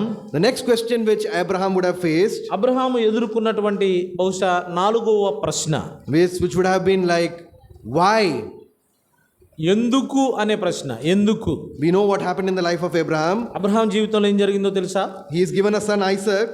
అబ్రహాముకు దేవుడు ఇస్సాకునిచ్చాడు. But in Genesis chapter 22 we read that God commands him that he give sacrifice Isaac. ఆదికాండము 22వ అధ్యాయములో దేవుడు తన కుమారుడైన ఇస్సాకును బలిగా అర్పించమని కోరాడు. Abraham would have wondered, Abraham ఆశ్చర్యపోయి ఉండొచ్చు. why? ఎందుకు? అసలు ఇవ్వడమే ఎందుకు? Why is this happening in my life? నా జీవితంలో అసలు ఎందుకు ఇవన్నీ ఇలా జరుగుతున్నాయి? Why is God asking me to do this? దేవుడు ఎందుకు నన్ను ఇలా చేయమని ఆయన కోరుతున్నాడు? Although Abraham was stopped before we know this incident very well. Abraham ఈ సందర్భం మనకు బాగా సుపరిచితం. We know that Abraham stopped before offering Isaac. God stopped him. Abraham కుమారుని బంధించి కత్తి ఎత్తి పట్టాడు కానీ అర్పించక ముందే దేవుడు ఆపివేశాడు. But we read in Hebrews chapter 11 and verse 17 that Abraham by faith offered up Isaac. అయితే హెబ్రీ పత్రిక 11వ అధ్యాయం 17వ వచనంలో మనం ఏం చదువుతామంటే, విశ్వాసమును బట్టి అబ్రహాము తన కుమారుడైన ఇస్సాకును బలిగా అర్పించెను అని చదువుతాం. Which means in his mind he had already done that. అంటే తన మనసులో ముందుగానే అబ్రహాం అలా చేసేసాడు. దేవునికి తన కుమారుడైన ఇస్సాకును మనసులో అర్పించేశాడు. He obeyed that, not knowing why is this thing happening in my life. నా జీవితంలో ఎందుకు ఈ సంఘటన సంభవిస్తుందో ఎరుగుకుండానే అతడు సంపూర్ణంగా దేవుని మాటకు విధేయత చూపాడు. Many times we wonder why is this happening in my life. చాలాసార్లు మనం ఆశ్చర్యపోతుంటాం, నా జీవితంలో ఎందుకు ఇలా జరుగుతుంది అని. But in the plan of God, all the goodness of God will be revealed. అయితే దేవుని ప్రణాళికలో ఖచ్చితంగా దేవుడు తన మంచితనం అంతటిని కూడా ఆయన బయలుపరుస్తాడు. And we see here the reason why God did this. దేవుడు ఎందుకు అలా చేశాడో ఆ కారణాన్ని మనం ఇక్కడ చదువుతాం. We see in verse 1 of chapter 22 of Genesis, God was testing Abraham. ఆదికాండం 22వ అధ్యాయం మొదటి వచనంలో దేవుడు అబ్రహామును పరిశోధిస్తూ ఉన్నాడు. And observe this verse 2 very carefully. ఈ వచనాన్ని చాలా జాగ్రత్తగా మీరు గమనించండి. And here it is written, and he said, take now your son, thine only son Isaac, whom thou lovest, and get thee into the land of Moriah, and offer him there for a burnt offering upon one of the mountains which I will tell thee of. దేవుడు అబ్రహామును పరిశోధించెను, ఎట్లనగా ఆయన అబ్రహామా అని పిలువగా అతడు చిత్తం ప్రభువా అనెను. అప్పుడు ఆయన, నీకు ఒక్కడై ఉన్న నీ కుమారుని అనగా నీవు ప్రేమించి ఇస్సాకును తీసుకుని మోరియా దేశమునకు వెళ్ళి అక్కడ నేను నీతో చెప్పబోవు పర్వతములలో ఒకదాని మీద దహనబలిగా అతనిని అర్పించుమని చెప్పాను. See how here God here describes Isaac. దేవుడు ఇస్సాకును ఏం చేయమంటున్నాడు అది చాలా తేటగా ఇక్కడ వివరించబడింది. 3 things are mentioned here. ఇక్కడ 3 విషయాలు చెప్పాడు. Your son, నీ కుమారుడు, your only son Isaac, నీవు నీ ఏకైక కుమారుడు అన్నాడు, whom thou lovest. నీవు ప్రేమించే కుమారుడు అన్నాడు. See, this is how God describes Isaac. ఇస్సాకు గురించి దేవుడు ఇలా చెప్తూ ఉన్నాడు. And then we know all the things which happened. తర్వాత ఏమేం జరిగాయి ఆ సంభవాలన్నీ మనకు తెలుసు. Abraham is about to offer Isaac up on that altar. ఆ బలిపీఠం మీద ఇస్సాకును అబ్రహాము బలిగా అర్పించబోతున్నాడు. We know in verse 11 the angel of the Lord calls out unto Abraham, Abraham, Abraham. వచనం 11లో దేవుని దూత అబ్రహామా అబ్రహామా అని పరలోకం నుండి పిలుస్తూ ఉన్నాడు. And God stops Abraham. Abraham తన కుమారుని వధించకుండా దేవుడు అబ్రహామును ఆపివేశాడు. And they see that God provided a ram for them. ఇస్సాకుకు బదులుగా దేవుడు మరొక పొట్టేలును ఆయన అనుగ్రహించినట్లుగా తర్వాత వచనాల్లో మనం చదువుతాం. And Abraham sacrificed that and he returned back home. Abraham బలిగా తన కుమారుని కుమారునికి బదులుగా ఆయన పొట్టేలును అర్పించి తిరిగి ఇంటికి వెళ్ళినట్లుగా మనం చూస్తాం. And now in verse 15 we see the word of God again comes to Abraham. ఇప్పుడు వచనం 15లో మరలా దేవుని వాక్యం అబ్రహాము దగ్గరికి వస్తుంది. And the angel of the Lord called unto Abraham out of heaven the second time. యెహోవా దూత రెండవ మారు పరలోకము నుండి అబ్రహామును పిలిచిట్లనెను. And we read in verse 16 like this. వచనం 16లో మనం ఇలా చదువుతున్నాం. And said, by myself have I sworn, said the Lord, for because thou hast done this thing and hast not withheld thy son, thine only son. నీకు ఒక్కడే అయి ఉన్న నీ కుమారుని వెనుదీయక ఈ కార్యము చేసినందున అన్నాడు. What is the difference between verse 2 and verse 16? వచనం 2కి వచనం 16కి మధ్య ఉన్న వ్యత్యాసం ఏంటి? 2వ వచనానికి 16వ వచనానికి మధ్య ఉన్న వ్యత్యాసం You have to tell me. మీరే చెప్పాలి. ఇప్పుడు I am speaking all this time. ఇప్పుడు వరకు నేను మాట్లాడుతున్నాను, మీరు కూడా మాట్లాడుకుంటున్నారు, మాట్లాడేవాళ్ళు చెప్పాలి. ఇప్పుడు So now it's your job to tell me what is the difference between verse 2 and verse 16. ఇప్పుడు 22వ అధ్యాయం 2వ వచనంలోకి 22వ అధ్యాయం 16వ వచనానికి మధ్య ఉన్న వ్యత్యాసం ఏంటి? How is God describing Isaac here? దేవుడు ఇస్సాకును గురించి ఏమని వివరిస్తున్నాడు? 2వ వచనంలో ఏమన్నాడు? నీ కుమారుడు ఒక్కడై ఉన్న కుమారుడు, నీవు ప్రేమించు కుమారుడు అన్నాడు. ఇప్పుడు 16వ వచనంలో దేవుడు ఏమంటున్నాడు? 16వ వచనంలో నీకు ఒక్కడే అయ్యున్న నీ కుమారుని వెనుదీయక. So what is missing here in verse 16? 16వ వచనంలో ఏం కనబట్టలేదు? ప్రేమించు కుమారుడు, loving son, the one whom you love. నీవు ప్రేమించు కుమారుడు అనే మాట 16వ వచనంలో కనబట్టలా. God says your son. దేవుడు ఏమన్నాడు? నీ కుమారుడు, your only son. నీ ఒక్కడై ఉన్న కుమారుడు. In verse 2 was whom you love. వచనం 2లో నీవు ప్రేమించు కుమారుడు అన్నాడు. But in verse 16, కానీ 16వ వచనంలో God is now telling Abraham, ఇప్పుడు అబ్రహాముతో దేవుడు అంటున్నాడు, yes, he may love Isaac still, he is not hating Isaac. ఇస్సాకుని అబ్రహాం ఇప్పటికీ ప్రేమిస్తున్నాడు. అబ్రహాం ఏమి ఇస్సాకుని అసహించుకోవడంలా. But when he was willing to offer up Isaac, అయితే ఇస్సాకును బలిగా అర్పించడానికి అబ్రహాం ఇష్టపడినప్పుడు who was Abraham loving more? Abraham ఎవరిని ఎక్కువగా ప్రేమిస్తున్నాడు? ఇస్సాకును బలిగా అర్పించడానికి ఇష్టపడుతున్నాడు. అంటే ఎవరిని ఎక్కువగా ప్రేమిస్తున్నాడు? దేవుణ్ణి.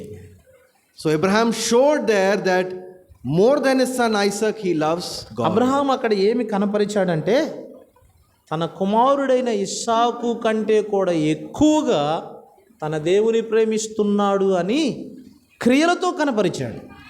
Now when God did this, now this is the more difficult thing for us to understand and more amazing. ఈ విషయం నిజంగా అర్థం చేసుకోవడం మనకి చాలా కష్టమే, చాలా ఆశ్చర్యం కలిగించే సంగతి ఇది. Did God know Abraham's heart? Abraham హృదయం దేవునికి తెలుసా? Yesterday we saw that God is omniscient. He knows all things. నిన్నటి దినం మనం చూసాం 139వ కీర్తన నుండి దేవుడు సర్వజ్ఞానము కలిగిన వాడు అని మనం చూసాం. Didn't God know that Abraham will offer up Isaac?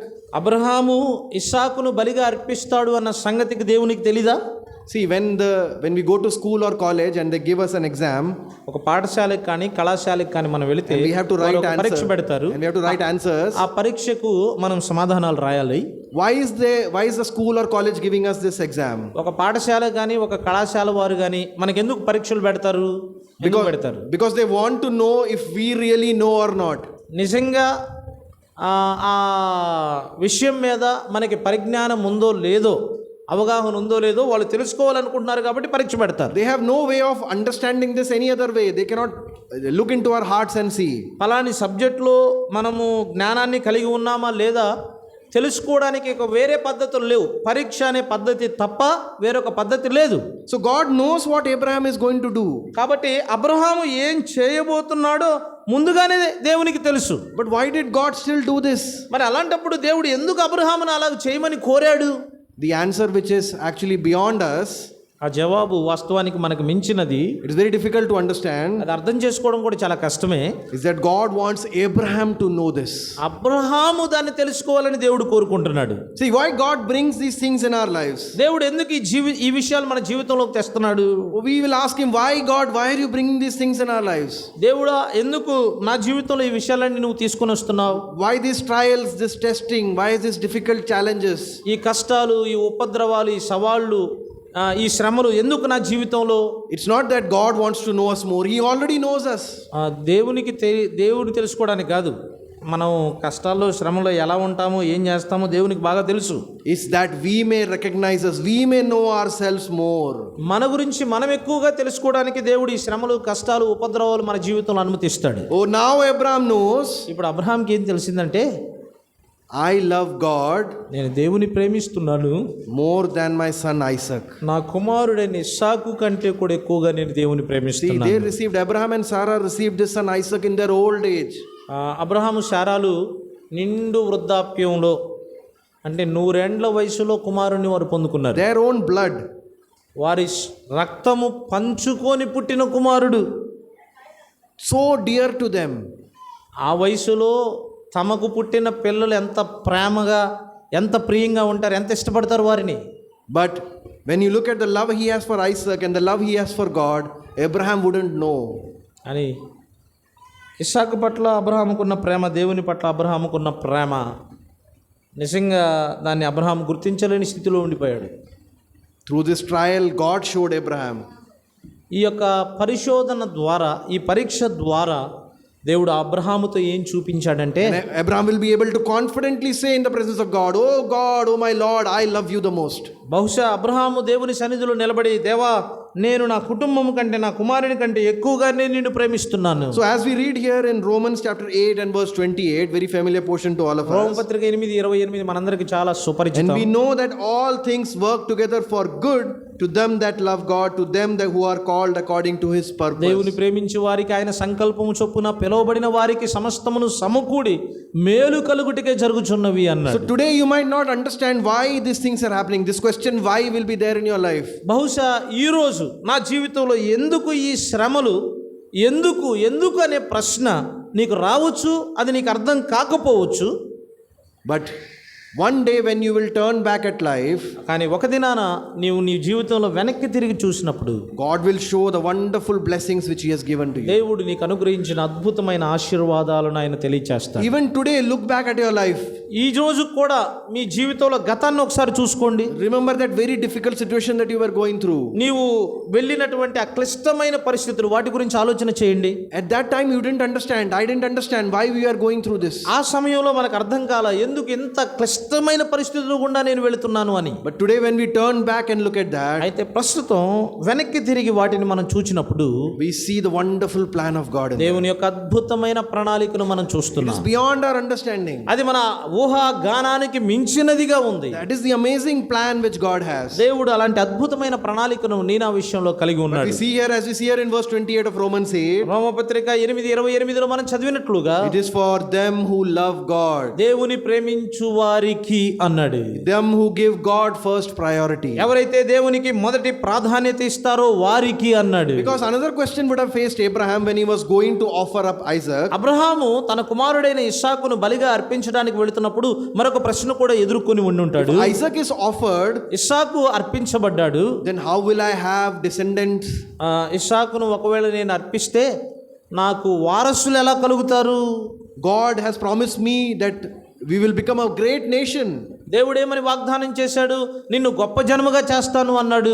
He did not understand how this was going to happen, ఇది ఎలా జరగబోతుందో అబ్రహాముకు అర్థం కాలేదు. but he was prepared అయితే Abraham సిద్ధపడ్డాడు. that I will offer up Isaac. నేను కుమారుడైన ఇస్సాకును అర్పిస్తాను అనుకున్నాడు. He did not understand why this was happening. ఎందుకు ఇది ఎలా జరుగుతుందో అబ్రహాముకు అర్థం కాలేదు. He was not able to understand how God will fulfill his promise once Isaac is offered. ఇస్సాకును ఒకసారి బలిగా అర్పించిన తర్వాత దేవుడు తన వాగ్దానాన్ని ఎలా నెరవేరుస్తాడో కూడా అబ్రహాముకు అర్థం కాలేదు. In Hebrews chapter 11 and verse 19, he believed in his heart that God would raise him up. Abraham Hebrew పత్రిక 11:19 దేవుడు ఆ బూడిదలో నుండి అయినా ఇస్సాకును మరల తీసుకుని వస్తాడని సంపూర్ణంగా నమ్మాడు. He believed in the power of God, దేవుని శక్తిలో అబ్రహాము విశ్వాసం ఉంచాడు. the life-giving power of God. జీవమిచ్చే దేవుని శక్తి. No one has been resurrected before in the history when Abraham is there. Abraham బ్రతికి ఉండగా అప్పటికి మరణించిన వారు తిరిగి లేవడం కానీ పునరుద్ధానం చెందడం కానీ అన్నడు జరగల. But he still believed that God will fulfill his promise. కానీ దేవుడు తన వాగ్దానాన్ని నెరవేరుస్తాడని అబ్రహాము సంపూర్ణంగా నమ్ముతున్నాడు. Whatever may happen in life, తన జీవితంలో ఏదైనా సంభవించబోవును గాక God will fulfill his promise. Abraham believed that fully. అయితే దేవుడు తన వాగ్దానాన్ని నెరవేరుస్తాడని అబ్రహాము సంపూర్ణంగా నమ్మాడు. How things are going to happen in our life, it may sometimes be beyond our understanding. జీవితంలో కార్యాలు ఎలా జరుగుతాయో కొన్నిసార్లు మనకు అర్థం కావు. అవి మనం అర్థం చేసుకోవడానికి కూడా కష్టంగా ఉంటాయి. But the scripture promises us God will fulfill that in a wonderful way. అయితే లేఖనాలు మనకేమని వాగ్దానం చేస్తున్నాయంటే జీవితంలో దేవుని యొక్క ప్రణాళికను దేవుడు అద్భుతంగా ఆయన నెరవేరుస్తాడు. We read that in Ephesians chapter 3 and verse 20. ఎఫెసీ పత్రిక 3:20 మాట మనం చదువుతాం. We read like this: Now unto him that is able to do exceeding abundantly above all that we ask or think, according to the power that worketh in us. మనము అడుగు వాటన్నిటికంటే ఊహించు వాటన్నిటికంటే అత్యధికముగా చేయగలిగిన శక్తిగల దేవునికి అని పౌలు ఎఫెసీ పత్రిక 3:18 నుండి వ్రాస్తూ ఉన్నాడు. He will do exceedingly abundantly. Look at the language which Paul is using here. ఇక్కడ పౌలు ఉపయోగిస్తున్న ఆ భాషను, ఆ పదజాలాన్ని చూడండి. మనం అడుగు వాటన్నిటికంటే ఊహించు వాటన్నిటికంటే అత్యధికముగా చేయగలిగిన దేవుడు అంటూ ఉన్నాడు. Exceeding, abundantly, above, so many superlatives. అత్యధికంగా, అధికంగా, ఉన్నతముగా, above what we ask or even are able to think. మనం అడుగు వాటన్నిటికంటే ఊహించు వాటన్నిటికంటే అత్యధికముగా ఉన్నాడు. Beyond your wildest dreams, that's what God is going to do in your life. నీ ఊహాగానాలకు మించి దేవుడు కార్యాలు చేయబోతూ ఉన్నాడు. Because whose power is working? ఎందుకు? ఎవరి కార్యము లేక ఎవరి శక్తి కార్యం చేస్తూ ఉంది? ఎవరి శక్తి? Not the central government's power, కేంద్ర ప్రభుత్వం యొక్క శక్తి కాదు, not the chief minister's scheme, లేకపోతే ముఖ్యమంత్రి గారి యొక్క స్కీములు కాదు. whose power is working in your life and my నీ life? జీవితంలో, నా జీవితంలో ఎవరి శక్తి కార్యం చేస్తూ ఉంది? Oh, God's wonderful power, దేవుని అద్భుతమైన శక్తి, in which the Son of God was resurrected from the dead. ఆ దేవుని అద్భుతమైన శక్తి ద్వారానే యేసుక్రీస్తు ప్రభువారు మరణం నుంచి పునరుద్ధానం చెందాడు. And he's now seated on the right hand side of God, ఇప్పుడు ఆయన interceding for తండ్రి us. కుడి పార్శ్వమున కూర్చొని మన కొరకై విజ్ఞాపన చేస్తూ ఉన్నాడు.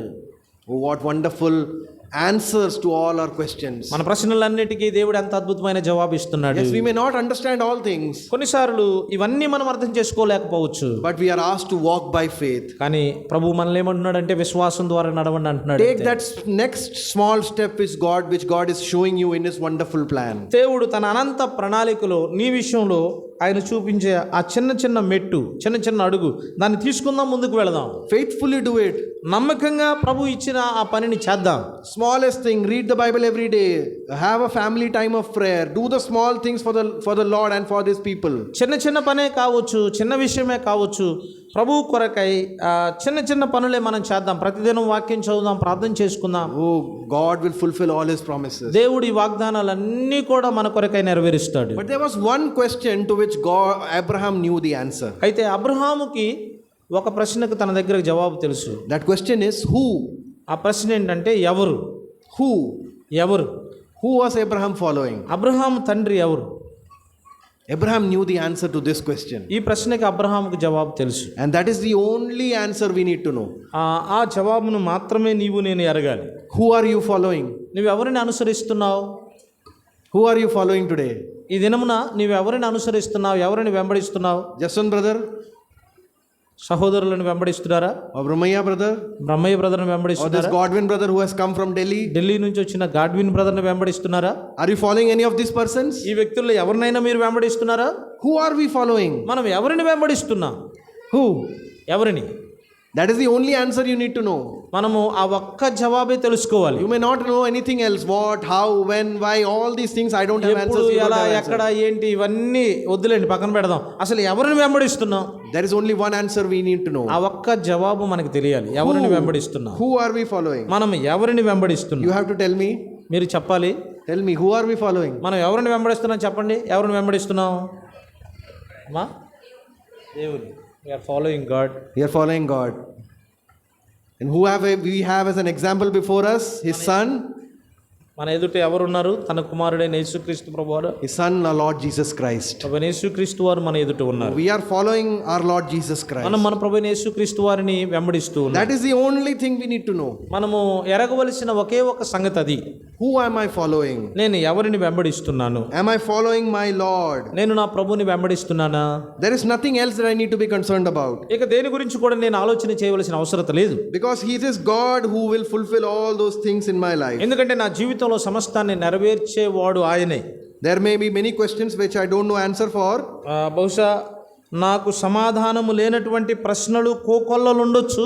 But as Apostle Paul says, అయితే పౌలు ఏమంటాడంటే, we turn to 2 Timothy chapter 1 and verse 12. Timothy 2వ పత్రిక 1వ అధ్యాయం 12వ వచనంలో, Let us read 2 Timothy chapter 1 and verse 12. Timothy 2వ పత్రిక 1వ అధ్యాయం 12వ Here we read in వచనం the middle part, మధ్యలో మనం ఇలా చదువుతాం. for I know whom I have believed. 2వ వచనంలో 2వ లైన్లో 12వ వచనం 2వ లైన్లో నేను నమ్మిన వాణ్ణి ఎరుగుదును అంటాడు. Apostle Paul says, I know who I have believed. అపోస్తలుడైన పౌలు ఏమంటున్నాడంటే, తిమోతికి రాసిన 2వ పత్రిక 1వ అధ్యాయం 12వ వచనంలో నేను నమ్మిన వానిని ఎరుగుదును అన్నాడు. రెండవ లైన్లో 2వ లైన్లో. So my dear brothers and sisters, ఏమైనా సహోదరి సహోదరులారా, we are looking at the life of Abraham and Sarah. Abraham శారాల జీవితాన్ని మనం గమనిస్తూ వచ్చాం. Hebrews chapter 11 tells us about these heroes of faith. ఈ విశ్వాస వీరులను గురించి మనం మాట్లాడుకుంటూ వచ్చాం. By faith they lived a life according to God's will. విశ్వాసమును బట్టి వారు దైవికమైన అనగా దేవుని ప్రణాళిక సంబంధమైన జీవితాన్ని వారు జీవించారు. They lived according to God's plan. వారు దేవుని ప్రణాళిక ప్రకారం జీవించారు. They did not have answers to many of the questions which they had. వారి జీవితాల్లో వారు కలిగిన అనేకమైన ప్రశ్నలకు వారి దగ్గర సమాధానం లేదు.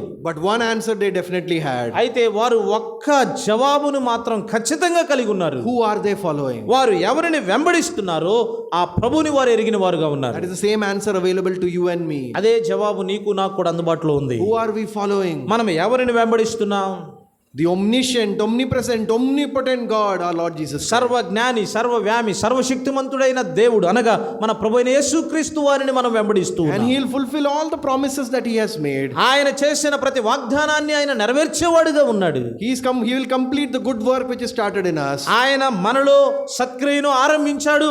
ఆ సత్క్రియను ప్రభు దినం వరకు ఆయనే కొనసాగిస్తాడు, ముగిస్తాడు. So today as God's family, ఇప్పుడు దేవుని కుటుంబముగా the most important thing for us to do మనం చేయవలసిన చాలా ప్రాముఖ్యమైన సంగతి ఏంటంటే, once we have God as our priority, ఒక్కసారి దేవునికి మనం ప్రాధాన్యత ఇచ్చినప్పుడు is to trust in God's plan. దేవుని ప్రణాళికలో సంపూర్ణంగా మనం నమ్మిక ఉంచాలి, విశ్వాసం ఉంచాలి. That's what God's will is in our lives. దేవుని కోరిక మన జీవితాల ఆ రీతిగా He has ఉంది. the best plan for us, మన కొరకై ఆయన శ్రేష్టమైన ప్రణాళిక కలిగి ఉన్నాడు. much more than we can ask or think. మనము అడిగిన దానికంటే, ఊహించిన దానికంటే ఉన్నతమైన ప్రణాళిక ఆయన కలిగి ఉన్నాడు. Let us trust in God's plan. కాబట్టి దేవుని ప్రణాళిక యందు మనం నమ్మిక ఉంచుదాం. May God's great name be glorified. ప్రభు నామము మహిమపరచబడును గాక. ప్రార్థన చేద్దాం, తలలు వంచుదాం. దయగల తండ్రి, అబ్రహాము శారాల జీవితంలో నుండి మీరు మాకు అందించిన శ్రేష్టమైన తలంపులను బట్టి స్తుతిస్తూ, మా జీవన విధానములు అనేకమైన సమస్యల మధ్య అనేక రకాలైన ప్రశ్నలు వస్తాయి. కానీ వాటికి జవాబు మాకు తెలిసినా తెలియకపోయినా మేము ఎవరిని వెంబడిస్తున్నామో ఆ ఒక్క ప్రశ్నకు సమాధానం మేము ఎరిగిన వారమైతే మా ప్రతి సమస్య పరిష్కరించబడుతుందని తేటగా మీ దాసుని ద్వారా వివరించినందుకై స్తుతిస్తూ, గత రాత్రి ఈ దినమంతా మీరు చేసిన సహాయాన్ని బట్టి వందిస్తూ, రేపటి దినం కొరకు మీ దాసులను మమ్మను సిద్ధపరచమని, క్షమాభివృద్ధి కలిగించమని, ప్రయాసపడుతున్న సంఘముకు మీ దీవెన దయచేయమని క్రీస్తు యేసు నామములో కృతజ్ఞతలు చెల్లించి ప్రార్థన చేయుచున్నాము తండ్రి. Amen. ఆమేన్.